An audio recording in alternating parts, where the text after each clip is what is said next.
దేవుని నామం పేరిట అందరికీ వందనాలు.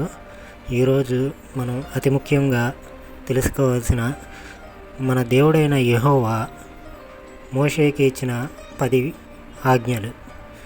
ముందుగా మొదటిది, నీ దేవుడనైన యెహోవాను నేను తప్ప వేరొక దేవుడు నీకు ఉండకూడదు.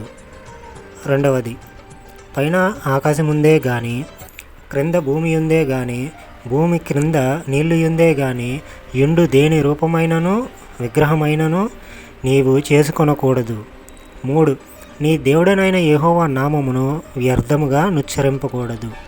4, ఆదివారమును పరిశుద్ధముగా ఆచరించుటకు జ్ఞాపకముంచుకునుము.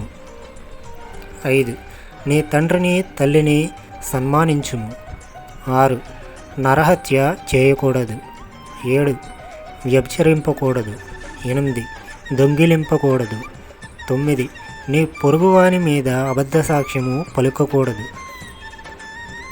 10, నీ పొరుగువాని భార్యనైనను అతని దాసునైనను అతని దాసినైనను అతని యొద్దనైనను అతని గాడిదనైనను నీ పొరుగువాని దగు దేనినైనను ఆశింపకూడదు. ఇవన్నీ మనకి నిర్గమాకాండము 20వ అధ్యాయము 1 నుంచి 17 వరకు ఉంటాయి. ఈ వాక్యములన్నీ కూడా మనకి సాక్షాత్తు యెహోవా దేవుడైన ఆ పరమాత్ముడు వేలితో వ్రాయబడిన రాతి పలకలు. ఈ వాక్యములన్నిటి గురించి వివరంగా కావాలి అంటే ఆమెను టైప్ చేసి, అలాగే మా వీడియో కనుక మీకు నచ్చినట్టయితే ఒక లైక్ చేసి ప్లీజ్ సబ్స్క్రైబ్.